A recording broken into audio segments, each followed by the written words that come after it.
What's good, y'all? Welcome back to the Hawks Hoops podcast. Thanks for pulling up. I am, of course, your host, Hawk. I'm excited to be here. We have a lot we want to talk about. NBA season I'm recording this Sunday afternoon. NBA season is in 2 days. We watched a ton of preseason over the last couple of days. We've watched a ton of Wemby. But some of the stuff I want to talk about today is the other teams. We talked about the Celtics. We've talked about the Bucks at length. We've talked about what even the Trailblazers' future looks like. We've talked about the Suns. Everyone's talked about the names that are the big names, the teams that have made the big moves. And I'm not going to talk about every team today, but there's some other teams or some other players that have caught my eye over this last week and a half of preseason ball. And I want to share that with y'all today. But before we get into that, some housekeeping stuff. Like the video if you're enjoying it. If you're watching or listening to this on audio platforms, listen to the podcast on audio platforms. 5-star ratings are appreciated. Pre-downloading is appreciated, all that type of stuff. But without further ado, let's go ahead and hop into this. Like I said, we're not talking about every team. We're not even talking about some of the biggest names. But there's some of these teams that for a while now, for the past couple of days, they've just been on my mind. I want to share some thoughts, looked up some things. I have numbers for some, not numbers for all. Some of it is just vibes, but vibe out with me. And the first team I want to talk about is the Atlanta Hawks. The Atlanta Hawks, as we know, finally moved off of John Collins. They have new head coach in Quinn Snyder. Full year with him. I'm excited to see what he can bring to this team. But I think the biggest thing I'm looking forward to is I think the idea of John Collins has been looming over this team for the last couple of seasons. He's been someone who's been in trade rumors for the last couple of seasons. Believe it or not, I think there's a lot of mixed opinions on John Collins and the NBA fan world. I'm excited to see what he can do in Utah. I'll at least say that. Like I'm a John Collins fan. But the thing I'm interested in the most about watching this Hawks team this upcoming season, and we saw a little bit of it in preseason, is how well DeJounte Murray and Trae Young can play off of each other. And what I mean by that specifically is when Trae doesn't have the ball, does he move? One of the things that was evident with the Hawks last season was when Trae didn't have the ball, he looked disengaged. He would stand at the hash, stand at the deep 3-point line, stand at the hash mark, and really not be involved off ball. So far, Quinn Snyder, we've seen him have Trae move off ball. Now, granted, a lot of the off ball movement has been for if Trae's moving off ball, the ball's going to him or we're looking for him. The next evolution to that is Trae moves off ball as like a decoy, similar to, not all the time, but similar to how the Warriors use Steph Curry. Now, I get it. Steph Curry moves like no other people off ball, like no one else in the league. When you look at the tracking numbers, he's one of the guys who move the most in the NBA.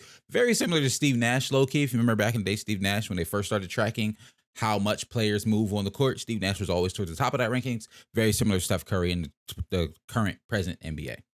But to give Trae Young and Quinn Snyder and what they got going over there some credit, we have seen that in the preseason, at least, in a couple of instances. I can specifically remember a couple of plays where Trae might started in the corner. There was a pin down for him. He pops up to about the wing as if he's going to catch for a catch and shoot. So his defender's playing tight on him. He curls around his defender, slashes to the basket, cuts into the basket. They hit him in the dump pass, easy layup. Like just little simple things like that to get Trae Young involved off ball, to allow the ball to be in other people's hands, to keep the defense honest when Trae doesn't have the ball.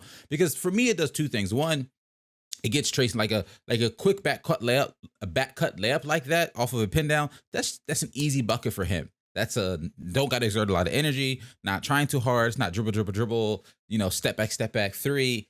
It's not operating in a pick and roll. While yes, he's beautiful and great in all those things. I really have enjoyed watching the Hawks this preseason, enjoyed watching him in the pick and roll.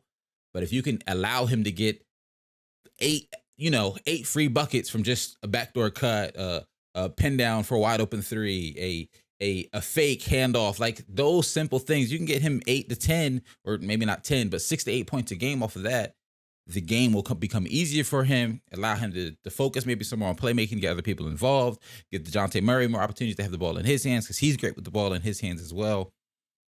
Like I said, I don't have a ton about the Hawks, but it's one of the teams that I will say going into it when I was in the offseason, I was thinking about, what team might fall out of the playoffs or what team might not make it, because especially in the Western Conference, and we might get to that later, maybe not today's episode, but later on, this idea that as teams or just the NBA is in a really good spot where I think it's safe to say there's some parity in the league. And maybe not in the sense of there's 5 teams, 6, 7 teams that you could think win a championship. I think it's still, especially out east, there's probably like 2, there's maybe 3 out west.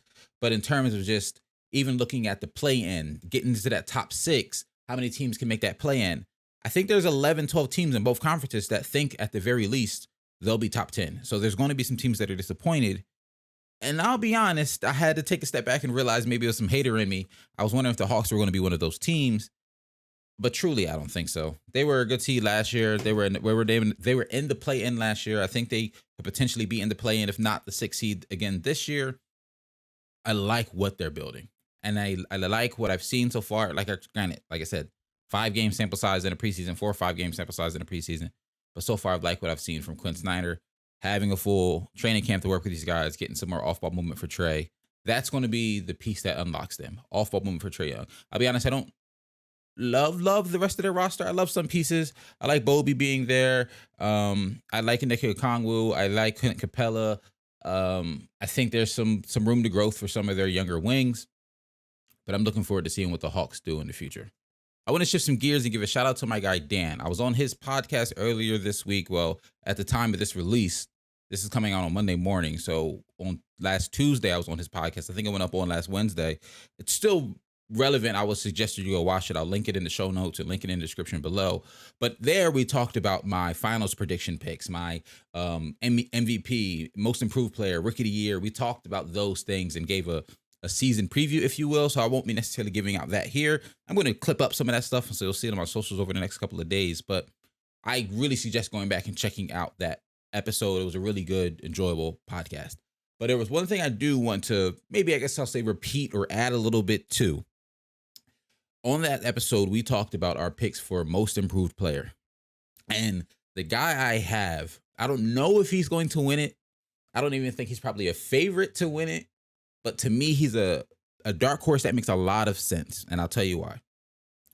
For me, for most improved player, I like looking for guys who might have been a 7, 8, 9 points per game guy, maybe even a guy who was coming off the bench, who showed some promise, showed some flashes, but in the next season, he either fully is enveloped into that 6-man role, or he may even earn a starting spot or on a new team or a new position, or this new opportunity is there.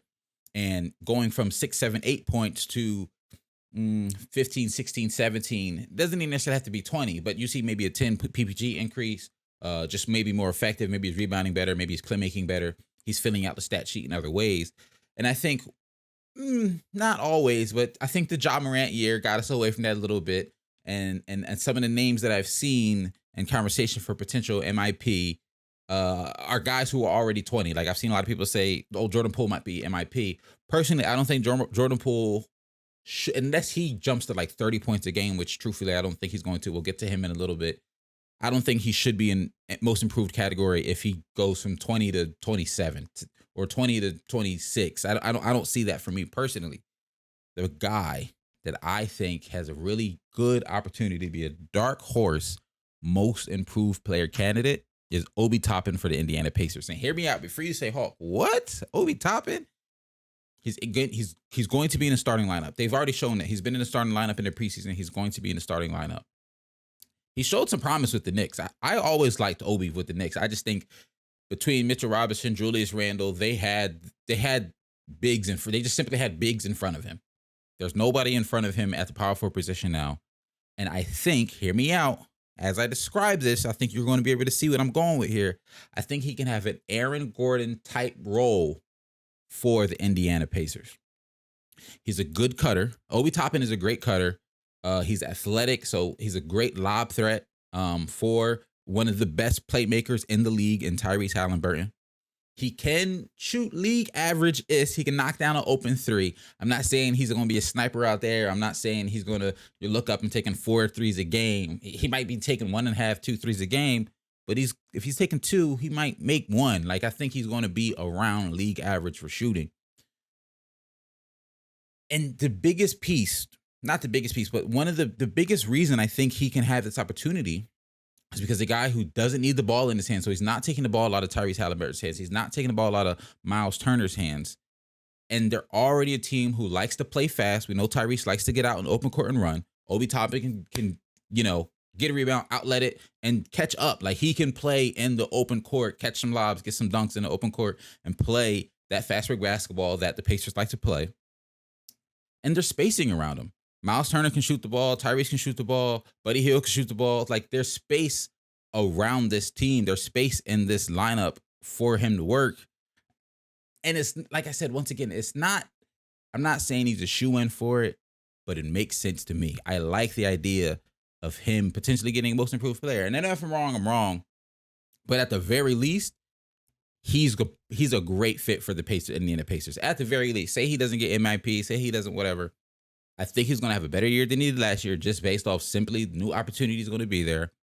And he's going to be a guy when people watch the Pacers, and I don't know how much people are going to be watching the Pacers because they're the Pacers, but I think he's going to catch a lot of people by surprise this year. I think he's going to get the attention of, NBA Twitter and stuff like that. You're going to look up like, oh, okay, Obi's averaging 14 right now. Like, I can see that for him this year. We'll see what happens. But my current dark horse pick for most improved player is Obi Toppin. I like it. I like that pick a lot. I want to shift gears. We talked about him earlier, and I hinted at it. Jordan Poole. He had a 41-point game against the Knicks on Wednesday. 41 points, 10 for 19 from the field, 6 for 12 from the three-point line, 2 assists, 2 steals, 27 minutes. The very next day, they play the Raptors. He had 7 points, 1 for 5 from the field, 0 for 6 from 3, and 19 minutes. And I wrote down the duality of Jordan Poole. Jordan Poole, he's entering a season and a team where I think he'll have the opportunity to be free. He'll have he doesn't have the pressure of a team that's trying to win a championship. I believe that there's a different level of pressure when you're on a team that's like, yo, our goal is Larry O'Brien at the end of the season. So you approach every game differently. You approach every practice differently. You just have there's a different level of pressure. And I'm not saying he's not built out for that pressure. That's not what I'm saying at all. We saw he was a big reason of why they won that championship. And when did they win? 2022, 2021? Can't remember off the top of my head. He was a big piece of that. He had a absolutely great playoff run to help them get to that championship. So I'm not saying he's not built for that. We've seen him be good in that. But I think with everything that happened last year, the Draymond Green punch, how bad the Warriors were on the road, how bad the Warriors offense was when Steph Curry wasn't on the floor. Jordan Poole didn't necessarily look like he wasn't developing to be the playmaker that the Warriors wanted him to be, or the Warriors needed him to be when Steph Curry wasn't on the floor. The playmaking just stopped when Steph wasn't on the floor.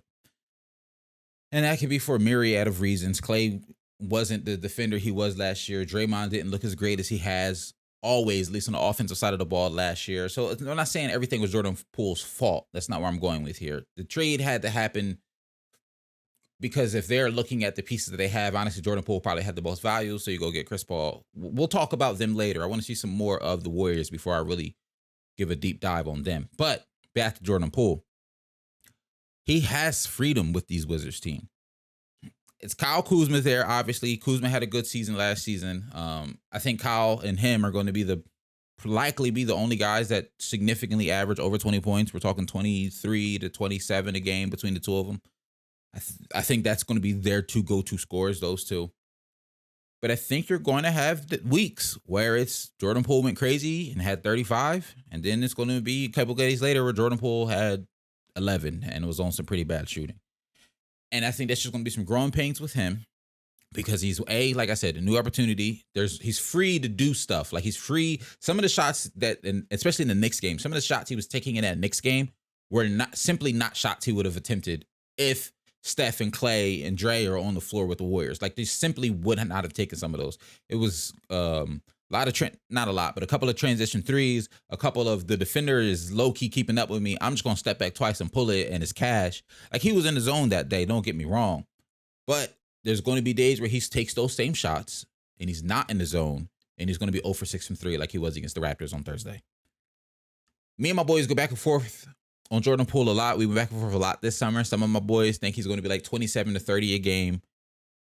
I'm not saying that's impossible because we had a lot of guys average 30 this season. We had the most in NBA history average 30 this season. And 27 ain't crazy either. My stance on it, I think, though, and the reason personally I don't see it and the reason I have a little bit of pushback is because he's going to have to develop and realize, not necessarily realize, but just develop an offense that's not predicated on always taking the most difficult shot. I think at least what we've seen, at least what I've seen in the preseason so far, is he's willing and is going to take that shot if he wants to take that shot. And I don't think there's anything wrong with that, simply because of where the Wizards are. I don't think the Wizards have high expectations. If they make the play-in, I truly think some fans will be surprised. Like on a lot of people's preseason lists, when I'm looking at them, seeing where people are ranking standings, the Wizards are either the 9, 10, or sometimes the 11 on a lot of these people's lists. So there's not a lot of pressure to, not saying to go out there and do whatever, but there's not pressure to, we have to win all of these games. Just because that's just not where their roster is. That's just not where they are in development the development of that team. So if Jordan's at that 27 a game, I think it's going to be slightly inefficient. We're talking like low 40s from the field, maybe league average from 3. And it's not that, I want to make it clear, it's not that he's a bad shooter. It's not that he's a bad scorer. I'm not saying he's not skilled. He has skill, like he is skilled. But he's now going to be the defensive number 1 target. Because yes, I know Kuzma is there, but what I think about both of those guys on the offensive side of the ball, I think if you're a defense, you're more focused on stopping Jordan Poole a little bit more than you are focused on stopping Kyle Kuzma. So he's going to get the defensive number 1 attention, number 1 assignment. So that's going to be new for him. He's not going to have the luxury of the 2 best shooters in NBA history flanking him on either side to help space the floor. So it's going to look a little different. He's going to have to take tougher shots. And the other piece I alluded to earlier, that's potentially why he'll be taking some contested shots or some bad shots, or whatever, because he's not a great playmaker. So sometimes when he has those 2 guys on him, he might, or that guy who's really smothering him. And we had that moment where Denny Avagia, I want to say that's his name. I might be pronouncing his last name wrong. If I saw, I apologize. Jordan Poole had a defender draped over him, and Denny's open on the wing, and Jordan Poole shoots it. Mind you, it's cash. But then he was like, "Dags, this is what the season's about to look like." You literally see him like slump after the shot goes in. It's cash, but he slumps like, I was wide open. You made it, but that's a tough shot. Because in Denny's mind, he might be like, next game, that might be a break. But my point is, Jordan Poole's hasn't shown so far that he's an amazing playmaker. I'm not saying he's a bad playmaker, but I'm saying he'll be more likely to take some selfish shots. I'll just say that. I wish him the best. I'm looking forward to watching him. I like Kuzma's game. I like both of their game. I like the swag that they bring to the game. I'm just curious of how much this translates into winning basketball for the Washington Wizards. Continuing on to my second Western Conference team I wanted to talk about. I actually talked about this one on the Wise Guys podcast. I'll link that below as well. I was on that maybe like a week and a half ago. Another season preview type of things, but one of the questions that they asked me was, what's my hot take for this season? Or what's my bold take for the season? And at the time, my bold take was, I don't think the Timberwolves are going to make the playoffs. Now, that could mean a couple of different things. I don't necessarily think it meant they're going to be an 11 seed. I took it as they're going to be playing and they might lose in the play-in. And I said, well, Hawk, is that harsh? Am I being harsh on the Timberwolves? Because truthfully, and I've said this before, I like the pieces that they have. I like the players that they have. I like the individual talents on this team. I don't like the collection of them. And it stems from, and I know it's a dead horse right now, and we haven't seen a ton of it, but it stems from, I don't like the idea of Karl-Anthony Towns and Rudy Gobert on the court together. And I think the mindset I was in before was, what makes Karl-Anthony Towns special is his ability to drive, to get past slower defenders. Rudy and Cat on the floor together clog up driving lanes for Anthony Edwards.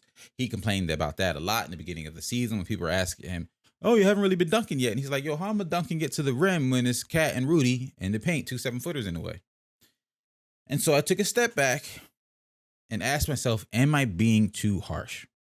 Can I talk myself in to believing in the Timberwolves this year? And probably also the reason I'm being harsh on the Timberwolves, they're a team for the last couple of years I have talked myself into. So this could possibly be me just saying I'm done with them, and that's probably why I said I don't think they're going to be a play-in team. I'm not taking back that take that they won't make the playoffs. The West is deep, and somebody got to be that 11 team, and somebody's going to get knocked out in the play-in. It's not impossible for that to be the Timberwolves, but I wanted to just take a second to also explain and play some devil's advocate with myself that I can talk myself into believing in the Timberwolves. So, first critique I have of the Timberwolves, I want to breaking down my own argument here. Karl-Anthony Towns, as we know, played 29 games last season. They were 26 and 27 without him last season, so just above 500. Like we already talked about Anthony Edwards' comments about playing alongside two bigs. So what could possibly this year's Timberwolves team look like? I think I'm finally getting to the point, and I can say that I'm remiss that it took me this long to get here, but I'm at the point where I realize that Anthony Edwards has to be the best player on this team. Not as in a bad way, but I think we've seen what and who Karl-Anthony Towns is as a player.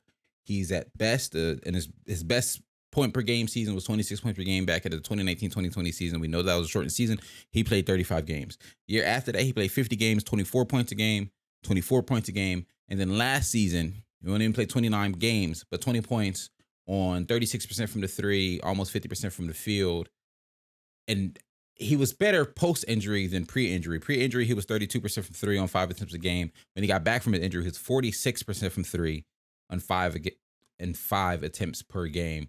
That's after injury, it's only an 8-game sample size. That pre-injury is a 21 game sample size. But a part of that 21 games, you have to understand, they were still trying to figure out how their offense was going to work. But my point here is, I think if there's a world where the Timberwolves don't view Karl-Anthony Towns as the best player and their number one option on offense, and view Anthony Edwards as, which I think that's the direction they're going to go in, of Anthony Edwards being their best player, their best option on offense. And the reason I say that needs to be the direction is for two reasons. One, we know Karl-Anthony Towns can stretch the floor like no other big in the league. Just simply can stretch the floor like no one else in the league. Anthony Edwards has the ability to score at, in my opinion, all three levels.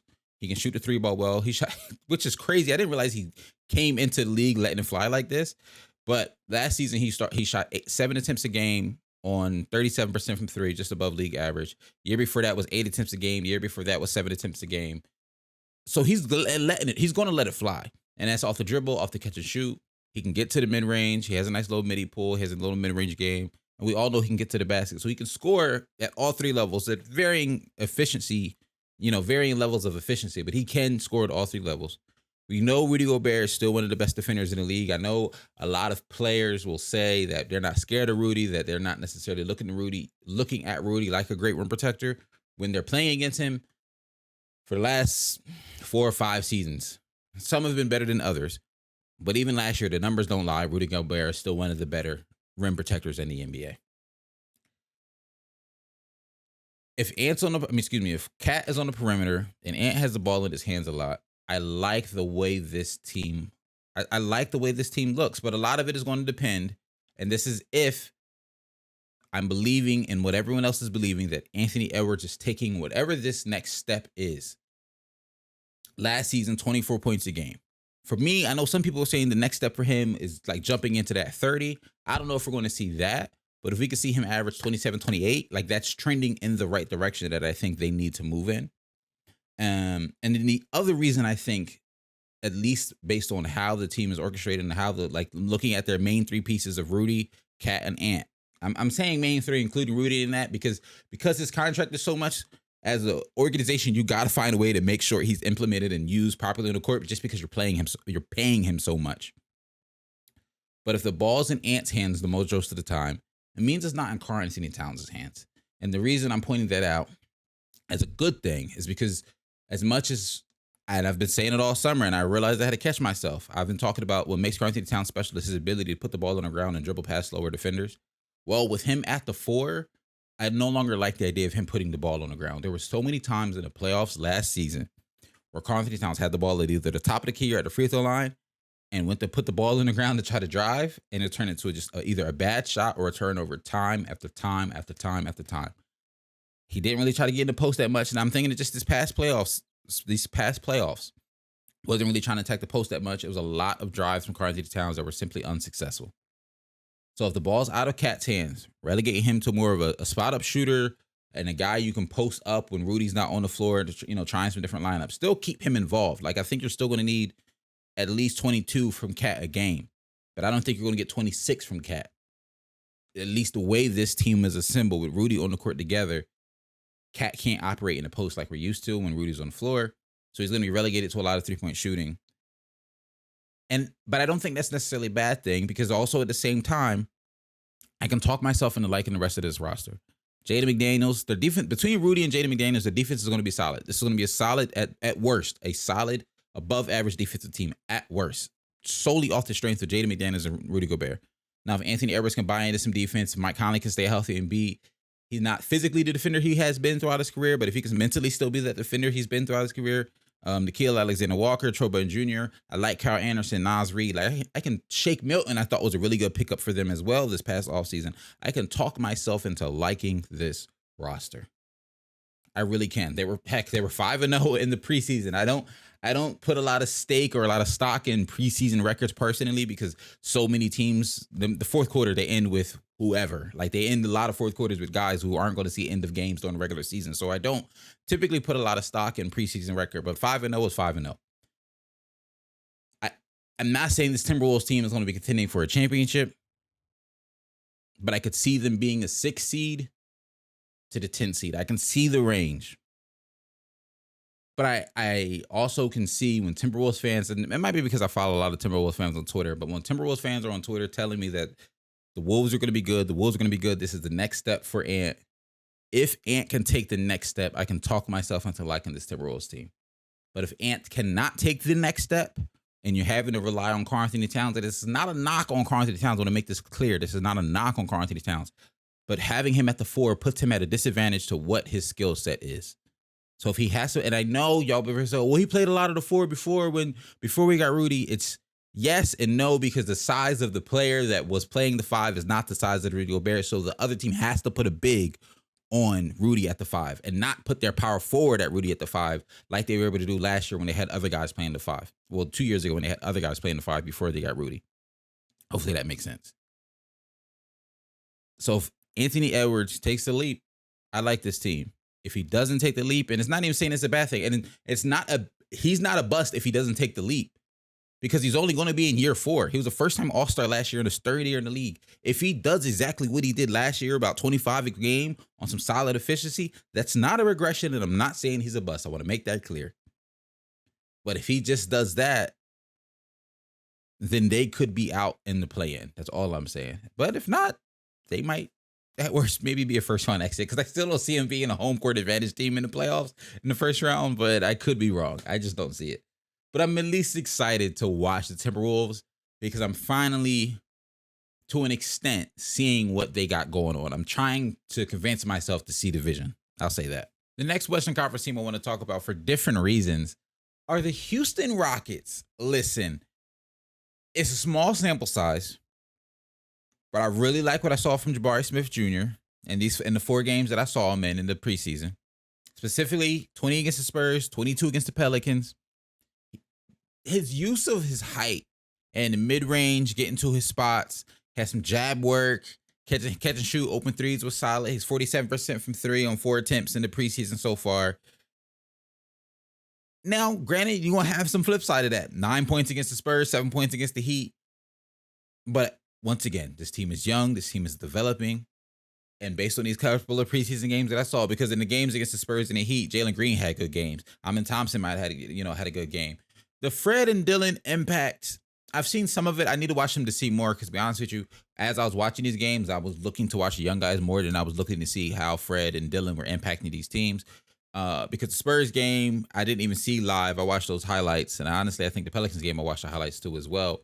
So I'm curious, and I'm looking forward to see more of the impact from Fred and Dillon. But I'm a fan of this team. I like Jabari Smith Jr. I liked him when he came into the league. I liked Jalen Green when he came into the league.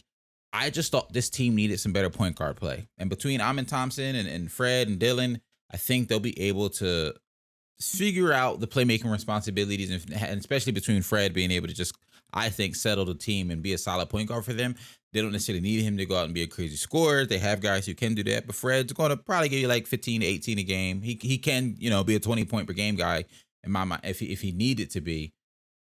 But I don't think that's what the direction that they want him to be in. Just a guy to come set the table, keep this team level-headed in big moments.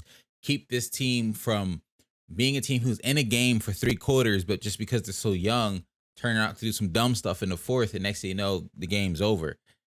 This team can be competitive. This Rockets roster can be very, very competitive. And by competitive, I don't mean a deep playoff run or anything like that. Or potentially, they might not even make the playoffs. Like, they could be a team that still doesn't make the play-in.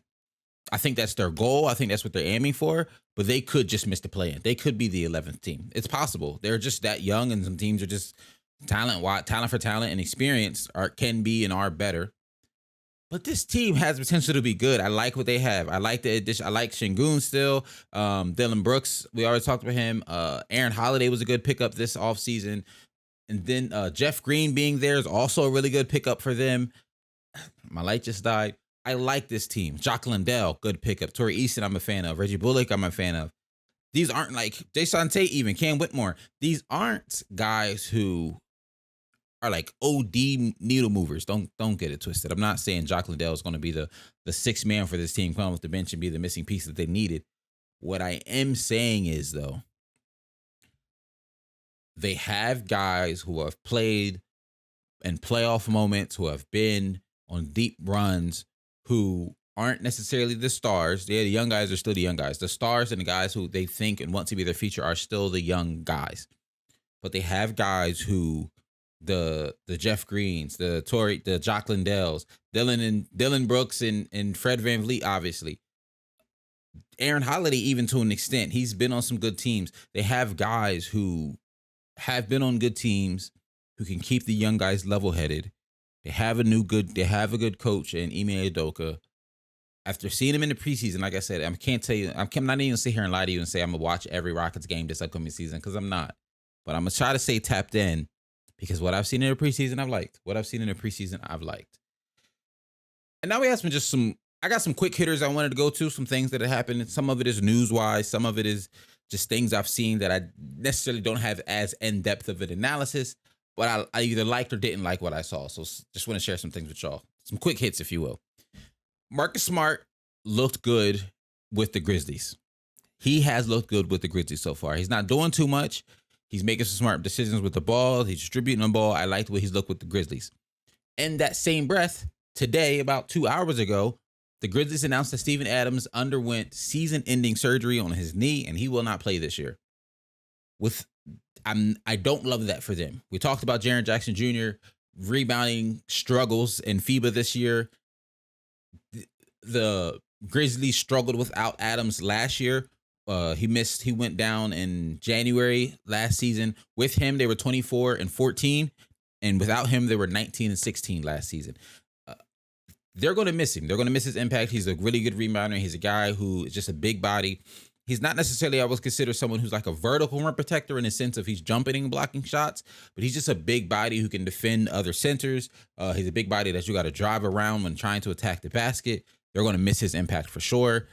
And truthfully, between Steven Adams being out, adjusting to not having Ja for the first 25 games, they could be off to a really rocky start to start the season. I'm going to say that. We'll see what happens, but they could jump out to a really rocky start. And considering we know the West is going to be close. Like, if you could 4 games behind somebody could be a difference between 3 seeds. Like, that's how close the West can be next year. And if they lose a decent amount of games that normally under different circumstances they would win in this first 25 game stretch without Ja and now without Steven Adams, the Grizzlies can find themselves in an interesting situation come May and June. Like, come April, May, June. They can find them in a play-in situation. They can find them on the outside looking in. I'm not sure. I don't know if I want to go that far yet. But this 25 games are going to be crucial. They can't mess around and lose games they shouldn't. I'll say that. Some other more random stuff. Derek Lively and Kyrie Irving pick and roll looked great against the Pistons. I loved the energetic presence that Derek Lively brought. He's a vertical guy who can go up and get the ball. He can finish some lobs. He can rebound well. He was good in the pick and roll and just finishing around the rim. An easy target to hit because you could throw it up around the rim and he was going to get it. I like the way Kyrie looked in that game. I saw more of a playmaking side of Kyrie that I feel like we don't get the opportunity to see that often. I would like to see that trend continue, but in the same breath, they have to point out that Luka did not play in that game. Luka did not play in that game against the Pistons where Kyrie had the ball a lot, was operating a lot in the pick and rolls. If we can allow Luka if they can allow Kyrie to still do some of that playmaking to keep the defense honest, to keep him involved, and not just have Luka dominate the ball, I could talk myself into liking the Mavericks. I still have a lot of questions about the Mavericks because defensively, I think they're going to be not that great. And even offensively, outside of Kyrie and Luka, it really just depends on how much they get other guys involved with the ball outside of just driving kick situations and talking player movement, hitting cutters, that type of stuff. Not just Luka driving and kicking for 80 possessions in a game. We have to do more than that. Dallas. Continuing, I know we said we weren't going to talk about it, but continuing on the random stuff I have written down. We already talked about Wemby a lot. But one of the things that I'm realizing as I continue to watch Wemby in these preseasons, continue to watch the Spurs in the preseason, Victor Wembanyama being on the Spurs is going to bring a whole lot of eyes to the Spurs, and people are going to find out the Spurs have, even outside of Wemby, some good young players. Devin Vassell is a good guy. I think a lot of people, honestly, when it was announced in the offseason or a couple weeks ago, honestly, that Devin Vassell signed that extension, a lot of people were like, who? And were surprised that he got paid what he got paid. Devin Vassell is solid. Keldon Johnson, another good, solid guy that he gonna have a 20-point per game year. Like he's, but people don't really know about him. Jeremy Shohan, outside of him changing his hair color often, I don't think that many people know about what he can do and what he can bring to the game, what he brings to the Spurs. They move the ball. They're willing passers. And the games that I've seen so far, the Spurs, outside of the crazy Victor Wembanyama moments, especially in those first couple of games, but their last game they just played against the Houston Rockets, it started to look like Spurs basketball a little more, like the OG Spurs basketball. What I'm seeing, 3 passes. It's like, oh, you got a good shot, give it up for a great shot. Like I'm starting to already see that. And if they can continue to do that, not only will it be must-see TV because it's Victor Wembanyama, but it's starting to look like real Spurs basketball because it's real. It's decent players there. These young guys have been there, but they're like year 2, year 3 guys now, and they're just getting better. And I'm liking that for them. And the fact that Wemby there is just going to bring some more eyes. One of the last things before we get up out of here, WNBA Finals just finished. Shout out to the Vegas Aces. They won 3-2. And it was a good series. I'm not going to sit here and say I watched every WNBA game of the regular season. But honestly, in high school, I watched a lot of WNBA because my summers were just free. I'd get off of school, free summer, do whatever. Now I'm just a little bit more busy. I spend so much time watching NBA, I feel like I have to take a break from sports in the summertime just to have a real life. But I try to tune into the playoffs. Outside of it just being a really entertaining series and just good basketball to watch, like high-stakes basketball, I was enjoying watching it because, yes, NBA preseason was on, but there's a difference when the games matter. Like, they were playing like the games matter. You could tell that you could tell it was the finals. It had finals energy. You could tell it was the finals. But a couple of things I like specifically about the W broadcast that's different and I talked about this on Dan's podcast of how the NBA tries different things with their different entities, whether it be the G League or the WNBA, such as the 14-second shot clock after a rebound, such as the Commissioner's Cup that happens in the WNBA. Now we have the in-season tournament. They tried that out there first. They tried the 14-second shot clock in the G League first. So the NBA tries different things in their other leagues before they bring it to the NBA. And 2 things that I saw while watching the W Finals was that I liked, and I hope they bring to the NBA because I just think it adds entertainment value for the viewer at home. Coaches were being interviewed with a headset on while actual play was happening. Now, we see it all the time in the NBA where it's either after a timeout or after a quarter, they'll have that coach talking to the sideline reporter, if you will. The difference is, though, that's usually pre-recorded and they're now playing that back while the game is on. Because if you watch, like, they'll go to like the picture-in-picture and you'll see the coach talking to the sideline reporter, but on the other half of the screen, you'll actually see the game. But if you pay attention to the live on the other side, that coach is not doing that sideline report interview right now. They're actively coaching, talking to their players. However, at the W, Becky Hammon, it was after the second quarter, it was the beginning of the third quarter, coming out of halftime. She had a headset on, and they were asking her questions. She was engaging, but the game was live. And you could see her eyes watching the game. They still had a camera on her. And there was even some times where she stopped answering the question and yelled something out, like yelled a call out to her players, whether, I don't remember if it was a defense assignment or calling out the offensive play. But it just had an elevated excitement to it because you can tell it was actually during the game and you got a little bit of an insight of what she calls out to her players. It was just different. It was different and I enjoyed it. The other thing was Also during halftime, usually that player and that halftime reporter or that sideline reporter, they stand on the court still, they ask their questions, and then that player heads off to that down the tunnel. And the W, I don't know what, for whatever reason, I don't know if it was because they had, I don't know, truthfully, I can't tell you if this is a normal thing or it's because they had a certain entertainer or whatever, a certain halftime show they had to quickly get ready for. But the interview happened as they were walking out. Like, they started on the court, the camera was facing both the reporter and the player, and they're walking down the tunnel. You see them walking like essentially backstage in the tunnel or within the backstage of the arena, and they're having the interview there. And basically the interview ended as that player was entering the locker room. It was just different. It was a different vibe. They still got a good question off. The player still answered the typical player. You know, we're just trying to figure things out. We're seeing what the defense gives us type of answers.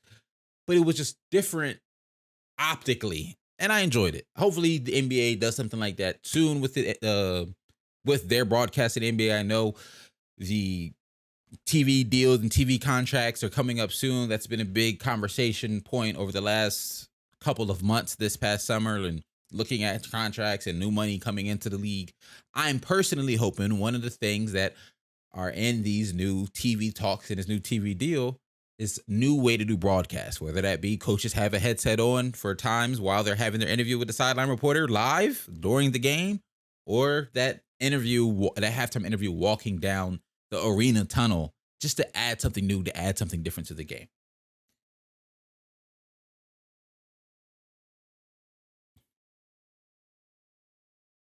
But that's all I got for you guys today. I hope you enjoyed it. The next episode probably won't be as far away in time span. I think the last episode we dropped was a Saturday or a Friday, and this is coming out Monday morning. So basically the whole week went by without any content from me directly, but I was on another podcast. So like I said, check out the Dodcast. Links will be in the bio for that. Check out the Wise Guys. Links will be in the description for that.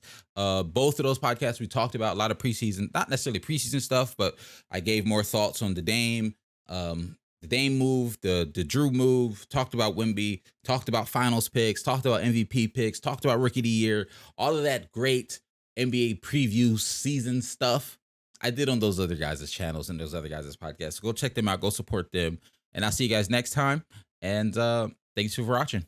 I'll see you in the next one. I'm out. Peace.